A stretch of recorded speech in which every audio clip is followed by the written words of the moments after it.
Hey there, science fans! Today we're diving into the exciting world of redox reactions. These reactions are happening all around us. They're the reason our cars run and our phones stay charged. Redox might sound complicated, but it's really just a fancy word for reactions where electrons move around. Electrons are those tiny negatively charged particles that zoom around atoms. Remember atoms?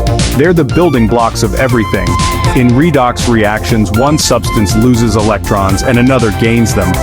It's like a game of hot potato but with electrons instead of spuds. This transfer of electrons creates energy that we can use in many different ways. Now let's break down the two main parts of a redox reaction: oxidation and reduction. Don't worry, they're not as scary as they sound.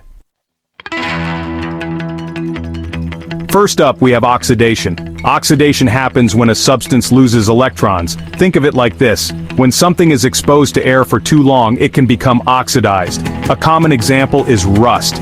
When iron rusts, it reacts with oxygen in the air. The iron atoms lose electrons to the oxygen atoms. This loss of electrons causes the iron to change its properties. It becomes weaker and eventually crumbles away. But oxidation isn't always a bad thing. It's also essential for life.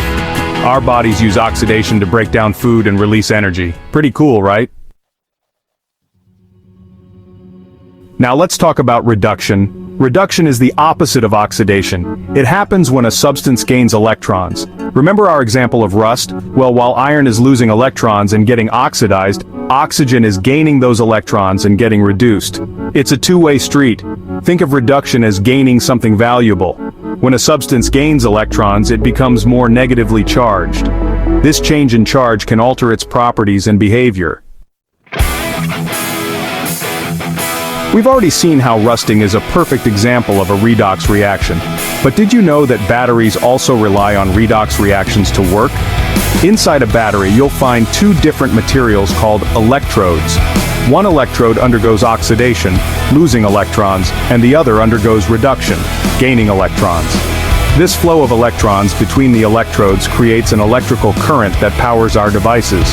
Redox reactions are essential for many other processes, from photosynthesis in plants to the combustion of fuels.